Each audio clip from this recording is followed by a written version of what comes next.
Frequency Podcast Network. Stories that matter, podcasts that resonate. Friday afternoon, as many Canadians were driving home from work and getting ready for the weekend, Prime Minister Justin Trudeau hopped on his government jet following an event in Prince Edward Island, and he headed back to Ottawa. That's not unusual, but what came next was unexpected. Instead of staying in the capital, the Prime Minister picked up his Public Safety Minister, Dominic LeBlanc, and his government jet began flying south. Reporters soon took notice and tracked the plane until it touched down in West Palm Beach, Florida, where Trudeau and LeBlanc, along with the Prime Minister's closest advisor, Katie Telford, made their way to Mar-a-Lago, the luxury resort owned by incoming U.S. President Donald Trump. Trudeau became the first G7 leader to meet face-to-face with Trump since his election last month. The 3-hour dinner meeting went well, according to Canadian officials, where they were able to discuss face-to-face Trump's threat of slapping all Canadian goods with a 25% tariff unless drugs and migrants stop crossing the border. But as the Prime Minister discussed the consequences of such a tariff on our economy, Brett Baer with Fox News reports Trump then said this. Maybe Canada should become the 51st state. Prime Minister Trudeau nervously laughed, as did others at the table, but Trump went on saying, Prime Minister is a better title, but you could still be governor. However, our Public Safety Minister Dominic LeBlanc, who was there, is shrugging it off, saying it was not a serious comment. The president was telling jokes. The president was teasing us. So what should we make of Trump's quip about Canada becoming part of the U.S.? How is the government handling this tariff threat? And should the feds be looking at internal changes to address the new administration?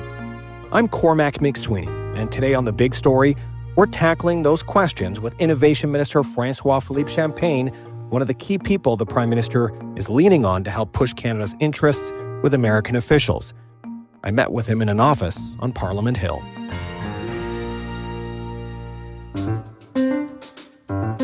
Minister, thank you very much for joining me. It's a real pleasure. I think it's my third podcast that I'm doing, so glad to be doing it with you.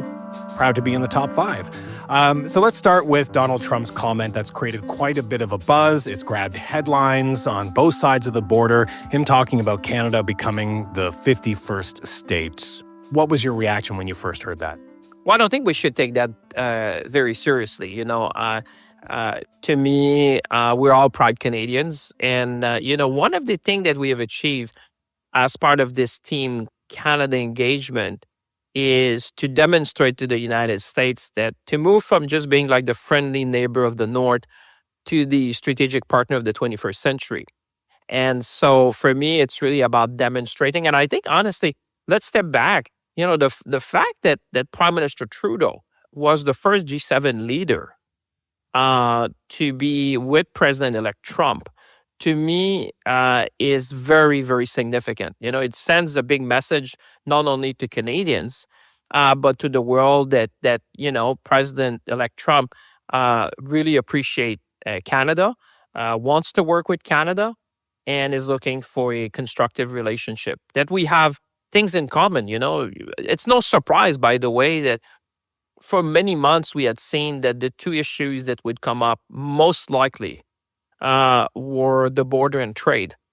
And in fact, they came together almost, because we've seen that the focus of President Trump has been about the border. And the good news is that we also want to protect the border. We've been working for months in having different scenarios, to have the assets, to have the people, to be ready if there was any surge on the border to protect the interest of Canadians. So that for me is a mutual goal that we have. When it comes to fentanyl, it's the same thing. We obviously want to interdict fentanyl, the chemicals that are coming from China to enter in Canada, and I would say North America. And the thing that we've been making sure that it's understood by a number of our American colleagues is that oftentimes when you look at these issues, you have to distinguish between Canada and Mexico. As much as we like our Mexican friends, the size of the issue is very different from one border to the other. You may have heard today, Prime Minister Trudeau said, when it comes to interdiction of people trying to cross the border from Canada to the United States, it represents about 1% of the people that enter the United States, compared to 99% coming from probably the southern border. And when you're looking at fentanyl, it's less than zero. I think it's about 0.2% that is coming from Canada. Sure, but with this meeting, when the Prime Minister and Minister LeBlanc, Katie Telford, the Prime Minister's advisor, were down there, what did you achieve aside from just repeating the points you just made, which have already been made publicly by the Prime Minister and your government? Building relationships. That's what matters. We all know that President Trump puts a lot of value in personal relationships. Like I said, for Prime Minister Trudeau to be the first leader of the G7, to have that casual, meeting that lasted more than 3 hours on Thanksgiving weekend, to me is very significant. It just shows you don't invite people you don't want to see at Thanksgiving with your family and colleagues and friends who were there. So for me, it's the best possible way to start the relationship, because we know that, and I was foreign minister during the first Trump administration, or part of it, and I do know that it's very, very important for President Trump, these personal relationship. We know that he's transactional. He likes to do deals. That means he likes to meet people, and the meeting went very well. And so I think we're starting on a strong foot in establishing that relationship, not only with him, but as you know, there were a number of people around the table. The future Secretary of Commerce, the future and National Security Director, the future Director of Homeland Security. So to me, it shows how much we have succeeded to move that relationship from, like I said, being the friendly neighbor to the north to the strategic partner, whether it's about the border, whether it's about security, whether it's about supply chain. And by the way, when we were engaging with our U.S. friends, folks should know that we always had three things. The first one was security of the North, the Arctic, and the border. The second one was the resiliency of supply chain in North America post-COVID. And the third one was always a growth agenda for North America. What can we do together to create jobs, to create growth, to create prosperity? So, to have the first encounter around a casual meal, to me, is probably the best possible way to start that relationship. Did we get any assurances or guarantees at all? I mean, a lot of Canadians are worried about this tariff threat, businesses included, a lot of industries that you deal with on a regular basis. They're concerned about what this might mean for our economy. So when are we going to get those insurances, and how confident are you we might get an exemption for this? Well, from the get-go, we said you need to take everything that President Trump says when he talks about tariffs seriously, because we know that he's been speaking about that on a number of occasions. On the other end, you need to take that methodically, to look at the issues. What we did in Mar-a-Lago was part of a well-thought plan where we said it would be important for Prime Minister Trudeau to be one of the first, and it happened to be the first leader of the G7 to come meet him, establish that relationship, make sure they understand that it's in our mutual interests to work around the border and fentanyl, that we are aligned in the objectives that have been stated to protect the border, interdict fentanyl, and then move on to say, but hold on for a minute, do you realize that we are your most strategic partner when it comes to energy, that we are your most strategic partner when it comes to critical minerals, that we are your most strategic partner when it comes to semiconductor, and so on and so on. So I think it gave the opportunity to have, to work on the issues that he put on the table, but at the same time to remind him and his team that, Canada is your best possible partner in a very uncertain world. I mean, I always say, I see the world in 4D. The first mega trend in the world is decarbonization. And I'd say Canada is way ahead of many countries in decarbonizing key industries in our country. The second one is around digitization, the whole AI, and he's very interested in that, and quantum and cybersecurity. The third one is around demography, attracting talent. And the last one is around disruptions. And we've seen even today, there's tension in the Middle East, more than that. There is war in Europe. There is war in other parts of the world that should be concerning. There's tension in the Strait of Taiwan. There's a number of issues that I would say, if you're the president of the United States, are going to be occupying your mind from day one. And I think from experience, you never want to be part of the problems, but rather be part of the solutions. And I think Canada can be part of many solutions that will have to be implemented, I would say, to face all the challenges, but at the same time to seize the opportunities. More on the big story with Federal Innovation Minister François-Philippe Champagne talking about the Prime Minister's surprise trip to meet President Trump and the tariff threat hanging over our country in just a moment.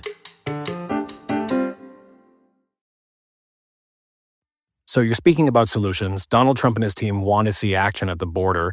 You've talked about maybe bringing in new drones, helicopters, maybe shifting resources, but we still have not seen a detailed plan. When will Canadians and Americans get their eyes on Canada's actual plan for boosting security at the border? I think Minister LeBlanc has been pretty vocal. We're talking about additional assets in terms of drones, helicopters.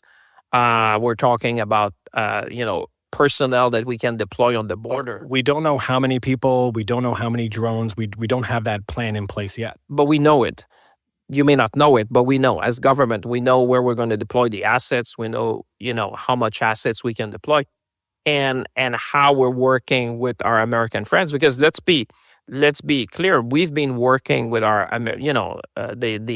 our colleagues of CBSA, which is, the men and women who are working at the borders. I've been working with their U.S. counterparts for generations. So that relationship exists very well on the ground. We're being briefed as ministers regularly about, is there any surge? And part of the reasons you've not seen kind of, immediate deployment of these assets, because, we're monitoring what's going on, but you've not seen like a surge in one particular area to say, okay, we need to deploy now. Now, if the goal is to say, let's just do more patrol, let's be more visible. I've said that in one of the interviews, I don't know if it was with you or one of your colleagues, we're going to be more visible, So, that is good in a sense, because that could be a deterrent as well. We'll be very visible on the border. And at the same time, when it comes to fentanyl, we'll be working with the RCMP is working with the DEA and other agencies to make sure that we share intelligence, that we are very coordinated, because we actually want to prevent those chemicals coming from China to enter North America. So my point is that whilst you may not have seen everything, a lot of work and a lot of preparation and coordination and engagement has been going on with the different agencies on the U.S. side. And to your point, we may need to present all that we're doing.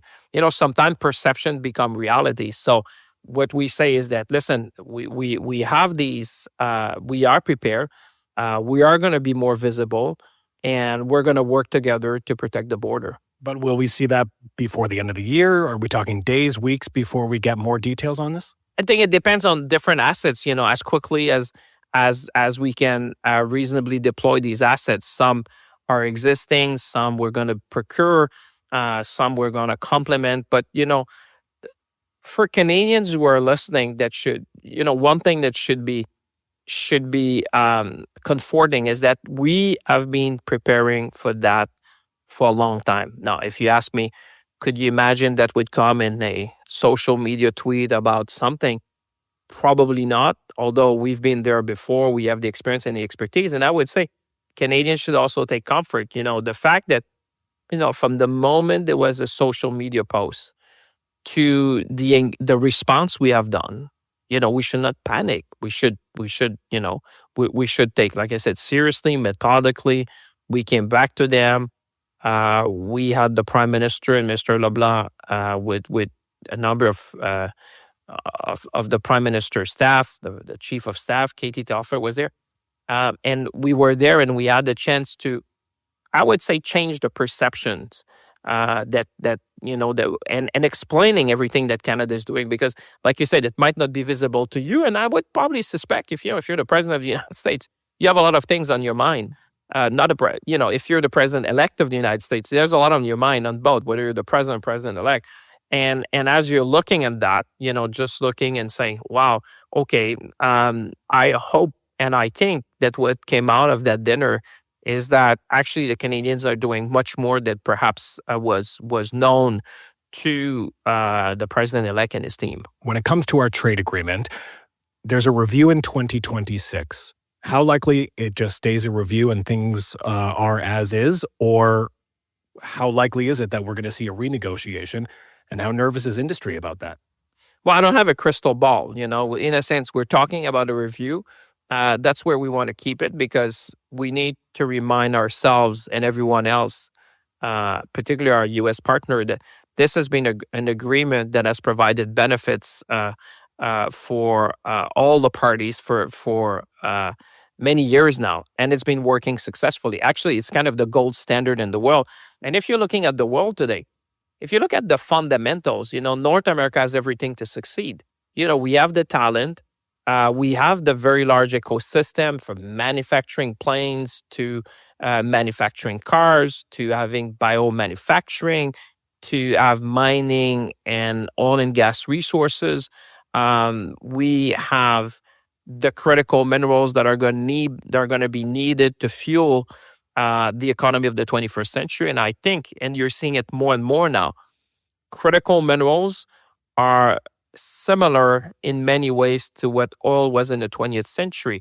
Those are going to have these critical minerals. And, we're very fortunate as Canadians that we have all of them to build semiconductors, for example, to build the battery that we're going to need for electrifying our transport.